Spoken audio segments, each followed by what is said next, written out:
صدق اللہ وبلغنا رسوله النبی الامین المتین الکریم ونحن علی ذلک لمن الشاہدین والشاکرین والحمد للہ رب العالمین۔ درود پاک جھوم کے پڑھیے۔ اللہ رب محمد صلی اللہ علیہ وسلم نحن عباد محمد صلی اللہ علیہ وسلم صلو علیہ صلاۃ و سلام علیک یا رسول اللہ صلی اللہ تعالی علیہ وسلم۔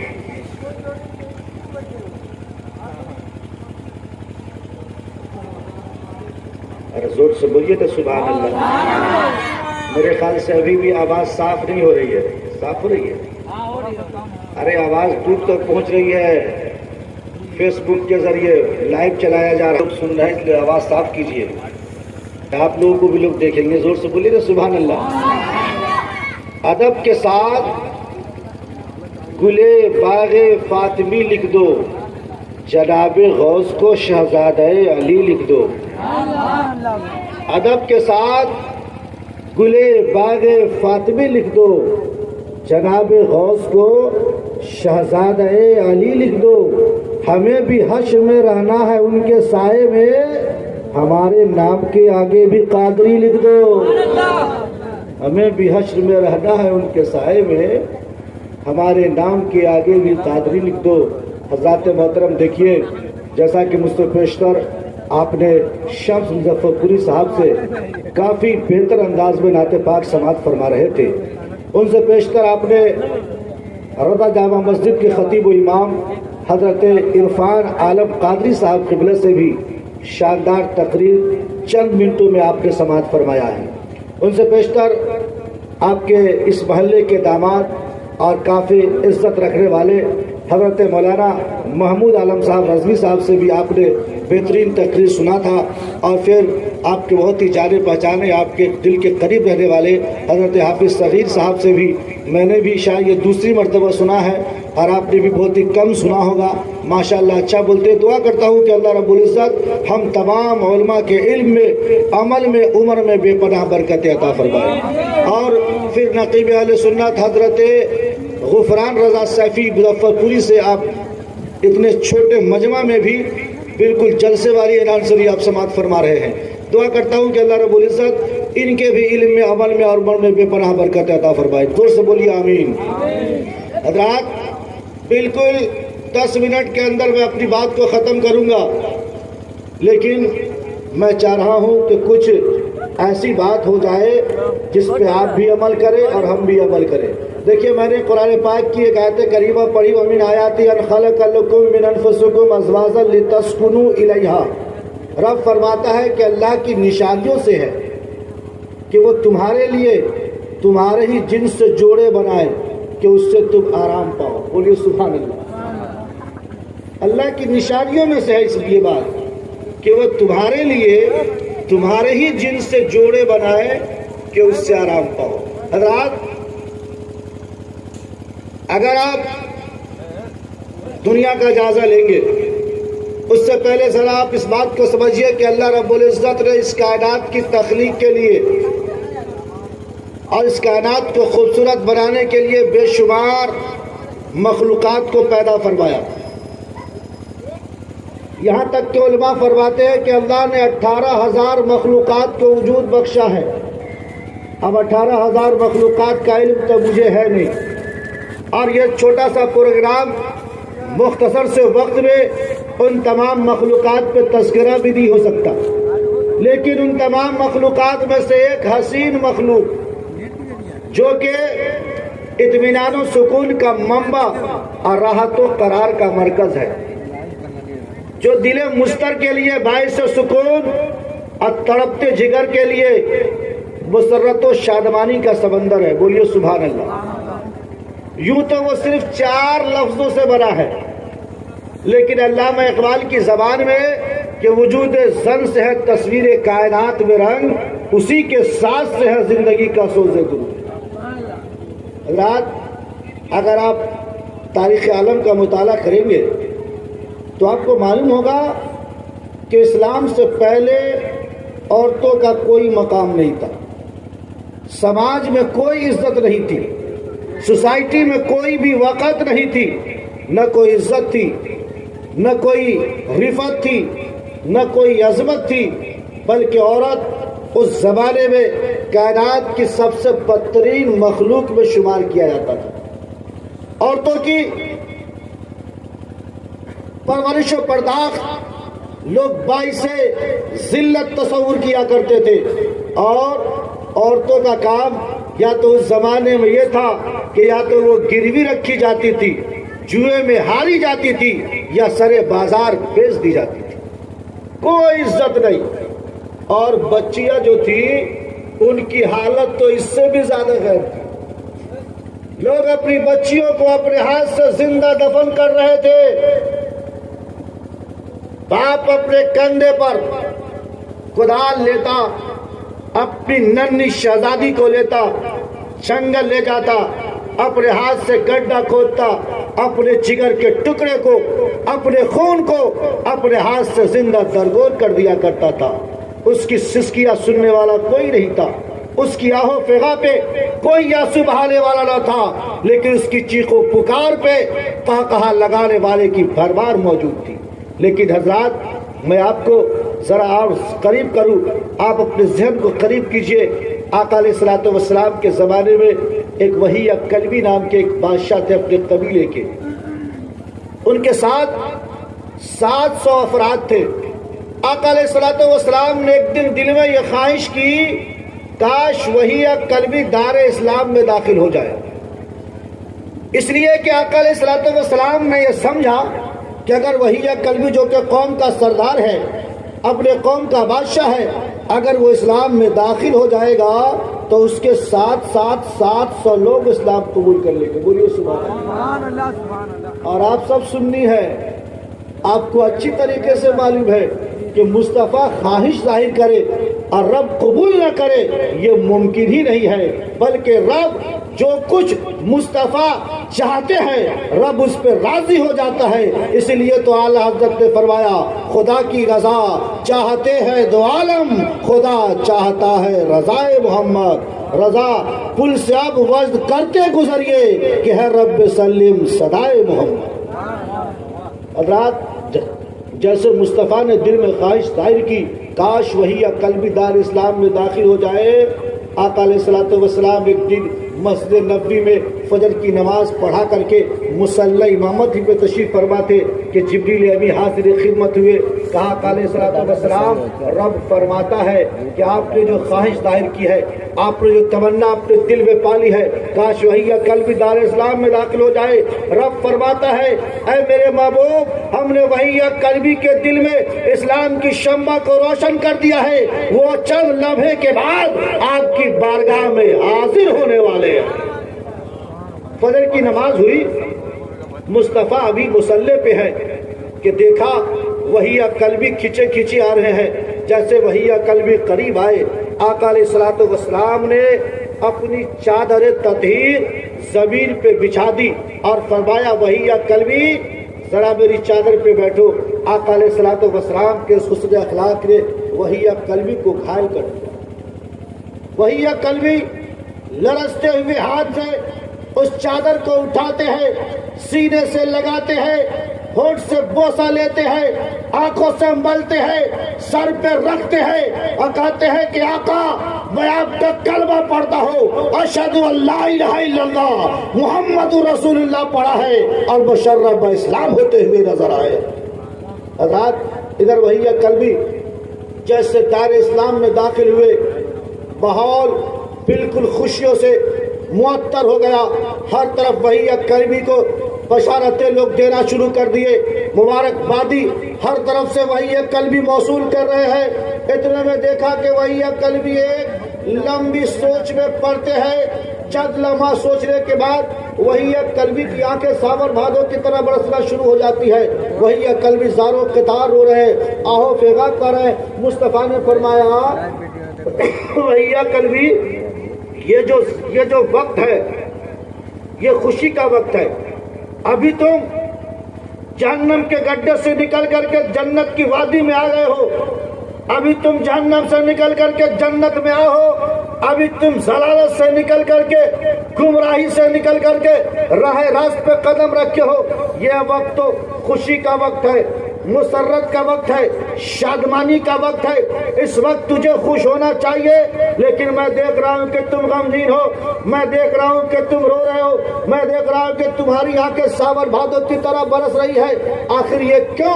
حضرت وحی کلبی نے عرض کیا یا رسول اللہ، جیسے میں دار اسلام میں داخل ہوا ہوں میرے کان میں چیخ و پکار سنائی دے رہی ہے، آہو فغا سنائی دے رہی ہے، جیسے میں اسلام میں داخل ہو گیا ہوں زمانہ جہالت کی جو برائیاں تھی وہ ایک ایک کر کے میرے پردے ذہن پہ گردش کر رہی ہے، آقا علیہ الصلوۃ والسلام اسی گناہ کو یاد کر کر کے رو رہا ہوں، اے آقا آپ اپنے رب سے ذرا پوچھ لیجئے کہ میرے جو گناہ ہے اس کا کیا کفارہ ہوگا، اس کا کیا بدلہ ہوگا، اے مصطفیٰ اگر آپ رب سے آپ پوچھ لیے رب اس گناہ کے بدلے میں وہی کلبی کی اگر جان بھی مانگے میں اسی لمحے میں جان کو قربان کرنے کے لیے تیار ہوں، یا اگر روپیہ پیسہ مانگے درہم و دینار خرچ کرنے کے لیے کہے میں اس کے لیے بھی ابھی تیار ہوں۔ آقا علیہ الصلوۃ والسلام ابھی کچھ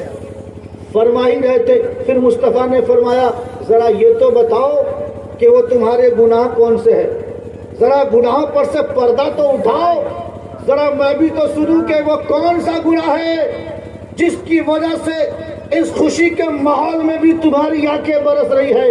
حضرت وحی کلبی نے کہا آقا علیہ الصلوۃ والسلام آپ کو معلوم ہے کہ میں قوم کا سردار ہوں، آپ کو معلوم ہے میں اپنے قوم کا بادشاہ ہوں، اور عرب کے دستور کے مطابق، عرب کے رواج کے مطابق میں نے متعدد شادیاں کی تھی، میں نے کئی شادیاں کی، عرب کے لوگ متعدد شادیاں کرنے پر فخر محسوس کرتے تھے۔ آقا علیہ الصلوۃ والسلام میں اپنے قوم کا سردار تھا، قوم ہونے کے ناطے میں نے بہت ساری شادیاں کی، اللہ رب العزت نے مجھے بے شمار اولاد سے بھی نوازا، لیکن مصطفیٰ اگر میرے پاس کوئی لڑکا پیدا ہوتا میں اس کو لاڑ و پیار سے پالتا، میں اس کی اچھی پرورش کرتا، میں اس کو بہت ہی زیادہ قریب رکھتا، لیکن میرے گھر اگر کوئی لڑکی پیدا ہوتی میں انہی ہاتھوں سے اپنی بیٹیوں کو زندہ درگور کرتا۔ یا رسول اللہ یہ بات کہتے ہوئے میرا کلیجہ دل کو آتا ہے کہ میں نے انہی ہاتھوں سے 70 بیٹیوں کو زندہ درگور کر دیا ہے، زندہ دفن کر دیا ہے۔ اتنا کہنے کے بعد حضرت وحی کلبی زاروں قطار رونے لگے، مصطفیٰ نے تسلی دی، اتنے میں جبریل امی حاضر خدمت ہوئے، مصطفیٰ سے کہا اے مصطفیٰ، اے میرے ماں باپ وحی کلبی کو دلاسا دے دیجئے، وحی کلبی کو سنا دیجئے کہ وحی کلبی جب تک کہ زمانہ جہالت میں کفر کے دلدل میں پھنسے تھے اور انہوں نے جیسے کلمہ پڑھ کے مشرف اسلام ہوئے ہیں وہ کلمہ پڑھ کے مسلمان ہوئے ہیں، میرے ماں باپ وحی کلبی سے کہہ دیجئے کہ اس کے ایمان لاتے ہی میں نے 60 سال کے گناہوں کو معاف فرما دیا ہے، لہذا انہوں نے جتنا گناہ کیا ہے وہ گناہوں سے آزاد ہو گئے ہیں، جنت کے حقدار ہوتے نظر آئے۔ حضرات تو کہنے کا غرض یہ ہے کہ جب تک اسلام نہ آیا تھا بیٹیاں زندہ درگور ہو رہی تھی، جب تک کہ اسلام نہ آیا تھا عورتوں کی کوئی قدر و قیمت نہیں تھی، وہ صرف نشاط اور مسرت حاصل کرنے کے لیے کیے اشیاء تھی، اس سے زیادہ اس کی کوئی قدر و قیمت نہیں تھی۔ لیکن مسلمانوں جب مصطفیٰ آ گئے باغ عالم میں بہار آ گئی، زور سے بولیے نا سبحان اللہ۔ پزمردہ کلیاں مسکرا اٹھی، جہاں پہ سسکیاں تھی ان جگہوں نے قہقہ کو قبول کر لیا، جو بچیاں رونے پر مجبور تھی آقا نے اس کو ساری دنیا میں کھلا دیا، بلکہ عورتوں کی عزت کو، بچیوں کی عزت کو میرے مصطفیٰ نے ایسا بڑھا دیا کہ جو عورتیں زمین کی پستی میں تھی آج سوریا کی بلندی عطا فرما۔ اب ذرا دیکھیے، بالکل آخری بات عرض کر کے اپنی بات کو میں ختم کروں گا، جب تک کہ اسلام نہ آیا تھا، جب تک کہ قرآن نہ آیا تھا، جب تک کہ مصطفیٰ نہیں آئے تھے، آپ سب جانتے ہیں کہ عورتوں کی کیا حیثیت تھی، بچوں کی کیا قدر و قیمت تھی۔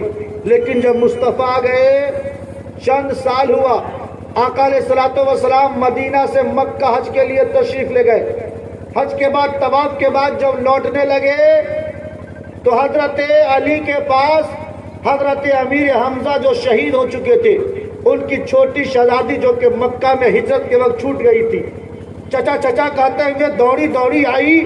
حضرت علی نے اس بچی کو گود میں اٹھایا، خوب پیار کیا، لاڈ کیا، لوری دی، اور اس کے بعد حضرت فاطمہ کو دیا کہ اس کی پرورش تجھے کرنا ہے.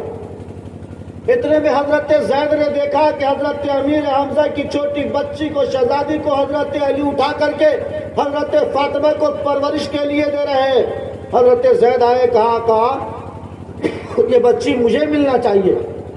مصطفیٰ نے فرمایا کیوں؟ کہا اس لیے کہ اس بچی کی خالہ میرے نکاح میں ہے، میں اس بچی کی پرورش کروں گا. حضرت علی کہہ رہے ہیں میں کروں گا. حضرت فاطمہ کہہ رہی ہے کہ اس بچی کی پرورش میں کروں گا. حضرت زید کہہ رہا ہے کہ میں کروں گا. مصطفیٰ فرما رہے ہیں کہ اس بچی کی پرورش میں کروں گا. بولیے سبحان اللہ. جب تک کہ اسلام نہ آیا تھا لوگ اپنی بیٹی کو زندہ درگور کر رہے تھے، اور جب اسلام آ گیا مصطفیٰ آ گئے، اپنی بیٹی رہی ہے، حضرت امیر حمزہ کی بیٹی ہے، ایک دوسرے اسلامی بھائی کی بیٹی کی پرورش کرنے کے لیے چار چار گود آگے بڑھتی ہوئی نظر آ رہی. یہ سب اسلام کا کمال ہے، یہی وجہ ہے. لیکن اس وقت آپ نے سوشل میڈیا سے جڑے ہوئے ہیں، طرح طرح کا سوال غیروں کی طرف سے آ رہا ہے. وہ ہم پہ اعتراض کر رہے ہیں کہ اسلام نے عورتوں کے حقوق کو پامال کیا. آخری بات عرض کر دیں بھائی، آخری بات عرض کر دیں، علماء کی آخری بات عرض کر دیں. حضور دیکھیں، حضرت حافظ وسیع صاحب قبلہ تشریف فرما ہے، مدینہ مسجد میں امامت کر کے آپ سب کا رشتہ مدینے والے سے جوڑ رہے ہیں. سبحان اللہ. واہ. ان کے آنے سے، جیسے مصطفیٰ کے آنے سے ساری دنیا میں باغ عالم میں بہار آ گئی، ایسے ہی ہمارے اس محلے میں آنے سے ہم سب کے چہرے پہ نکھار نظر آ رہی ہے. دعا کرتے ہیں کہ اللہ رب العزت ہمارے حافظ صاحب قبلہ کی عمر میں، عمل میں، صحت میں بے پناہ برکت عطا فرمائے. اللہ دیکھیے، بس آخری بات عرض کر دیتا ہوں. بس وہ جو اعتراض ہے غیروں کا، ہماری عورتیں جب نقاب میں آتی ہے تو ساری دنیا سے، یہ دیکھو مسلمانوں نے، اسلام نے عورتوں کو قید کر دیا، حالانکہ اسے بھی معلوم ہے کہ جو قیمتی چیز ہے وہ چھپا کے رکھی جاتی ہے. بتائیے، سونا چاندی جو اس وقت سب سے قیمتی چیز ہے، لوگ اس کو ہاتھ میں لے کے گھومتے ہیں. کھلے ہاتھ میں کوئی گھومتا ہے؟ ارے بالکل معمولی چیز کو بھی ڈبی میں اور پھر اس کے اندر بھی کچھ اور چیز لگا کے رکھتے ہیں کہ نکلے نہیں. تو یہ تو معمولی چیز ہے. جن کے یہاں عورت عزت والی ہے وہ پردے میں رکھتے ہیں، اور جن کے دھرم میں، جن کے مذہب میں عورتوں کی کوئی قدر و قیمت نہیں ہے، وہ سارے بازار پھرایا کرتے ہیں. تو آخری بات دیکھیے، اعتراض یہ ہے کہ اسلام نے، دین نے عورتوں کے عزت کو، عورتوں کے جو حقوق ہے اس کو پامال کیا ہے، حقوق کو دبایا ہے، اور دیگر مذاہب نے عورتوں کے حق کو دیا ہے. تو آئیے ذرا ذہن کو قریب کر لے، 2 منٹ کی گفتگو ہے، ذرا آپ سماعت کر لے کہ جتنی عزت، جتنی عظمت، جتنی رفعت، جتنی بلندی، جتنی آزادی اسلام نے عورت کو دی ہے، دوسرا دنیا کا کوئی مذہب دے ہی نہیں سکتا. ذرا دیکھیے کیسے عورتوں کے 4 ادوار میں ذکر کرتا ہوں. پہلا دور جب بچی پیدا ہوتی ہے، مصطفیٰ نے فرمایا اگر کوئی مسلمان بچی کی پیدائش پر خوش ہو جائے گا، اللہ اسے جنت میں جگہ عطا فرما دے گا. آپ سب پڑھے لکھے ہیں، ہمارے گاؤں میں کئی محلہ ہے، لیکن ایک ایک آدمی جانتا ہے کہ یہاں سے لے کر کے ڈاکٹر صاحب کے گھر تک جتنے گھر ہیں وہ سب سے زیادہ کوالیفائڈ لوگ ہیں. اور اس کے بیچ میں بولنا، اسلام لوگوں کو سمجھنا ہوگا کہ اسلام میں فرمایا، مصطفیٰ نے فرمایا بچی پیدا ہوئی، پہلا دور شروع ہوا. پیدا ہوتے وقت پوری گرنتھ آپ پڑھ ڈالیے، کسی بھی مذہب کی کتاب کا آپ مطالعہ کیجئے، کہیں آپ کو یہ نہیں ملے گا کہ بچی صرف پیدا ہو اب باپ مسکرا دے رب اسے جنت میں جگہ عطا فرمائے. صرف مسکرانا ہے، صرف خوش ہونا ہے، غمگین مت ہو. غمگین ہو گے بیٹی کی پیدائش پر جنت ملے گی، خوش ہو جاؤ رب تجھے جنت میں جگہ عطا فرما دے۔ یہ پہلا دور۔ وہی بچی جب بڑی ہوتی ہے، اس عمر میں پہنچتی ہے جب اس کی شادی کا وقت ہو جائے، مصطفیٰ نے فرما دیا کسی کے پاس اگر بچی پیدا ہو صحیح پرورش کرے اور اچھی تعلیم دے، جوان ہو جانے کے بعد اچھا رشتہ تلاش کر کے شادی کر دے، رب اسے جنت میں جگہ عطا فرما دے۔ دیکھیے دوسرا دور شروع ہوا، وہاں بھی باپ کو جنت مل رہی ہے۔ حضرات تیسرا دور دیکھیے، مصطفیٰ نے فرمایا شادی کرنے پر مسلمانوں کا ایمان مکمل ہو جاتا ہے۔ باپ کے لیے دو دور میں جنت ہے اور شوہر کے لیے ایمان کا کامل ہونے کا ذریعہ ہے۔ جب تک کہ آپ جتنا مسلمان نماز پڑھیے، روزہ رکھیے، قرآن شریف کی تلاوت کیجیے، مصطفیٰ نے فرمایا کامل ایمان اسی وقت ہوتا ہے جب اس کا نکاح مکمل ہوتا ہے۔ تو عورت سے نکاح کرنے پر ہمارا ایمان مکمل ہوا۔ بتاؤ اے کوئی دھرم، اے کوئی مذہب جو یہ کہتا ہو کہ عورت سے نکاح کرنے پر مسلمانوں کا ایمان مکمل ہو جاتا ہے، یا کسی بھی دھرم کا جو ایمان ہے وہ پختہ ہو جاتا ہے، کوئی نہیں کر سکتا۔ اور سب سے خوبصورت طور دیکھیے، جب اس کے گھر کوئی نیا مہمان آ جاتا ہے، بولیے سبحان اللہ، جب ماں بنتی ہے، پوری کتاب آپ پڑھیے۔ اس زمانے میں پڑھنا بڑا آسان ہے، سب کچھ نیٹ پہ پڑا ہوا ہے۔ کسی بھی مذہب کی کتاب کا مطالعہ کیجئے، ماں کے تعلق سے ان کے تصورات کو آپ دیکھیے، کہیں آپ کو نہیں ملے گا کہ ماں کے قدم کے نیچے جنت۔ رب نے فرمایا وَلَا تَعْبُدُوا وَاعْبُدُوا اللَّهَ وَلَا تُشْرِكُوا بِهِ شَيْئًا وَبِالْوَالِدَيْنِ إِحْسَانًا، بولیے سبحان اللہ۔ وَاعْبُدُوا اللَّهَ وَلَا تُشْرِكُوا بِهِ شَيْئًا وَبِالْوَالِدَيْنِ إِحْسَانًا۔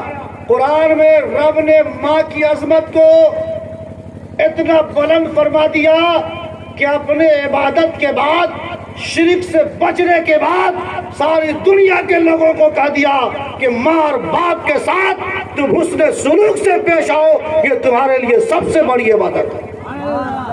کوئی گرم جو اتنا مقام عطا فرما دے؟ خدا اپنے بعد ماں کی عزت کا حکم دیتا ہے، زور سے بولیے نا سبحان اللہ۔ تو یہ جو کہا جاتا ہے کہ مسلمانوں نے یا اسلام نے یا دین نے یا مذہب نے عورتوں کی عزت کو پامال کیا ہے، اس کے حقوق کو چھینا ہے، یہ پروپیگنڈا ہے۔ اسلام جیسا حق عورتوں کو، بچیوں کو دیتا رہا ہے، دے رہا ہے، اور صبح قیامت تک دے گا۔ دنیا کا کوئی بھی مذہب یہ حق دے ہی نہیں سکتا ہے۔ لہذا یہ چند باتیں صرف اس لیے عرض کیا گیا ہے کہ ایک بچی کی کل شادی ہے، دعا کرتے ہیں کہ اللہ رب العزت اس شادی کو خانہ آبادی فرمائے۔ اور ہمارے حافظ عثمان صاحب فرما رہے تھے کہ شادی نہ شادی کرنا چاہیے، شادی کرنا چاہیے۔ یہ کون کرے گا؟ غریب نہیں، غریب کے ہاں تو ہر شادی ہوتی ہے۔ جو لوگ صاحب ثروت ہے وہ اگر شادیوں میں کم خرچہ شروع کر دے تو بیچارہ غریب بھی کمپٹیشن کر کے برباد نہیں۔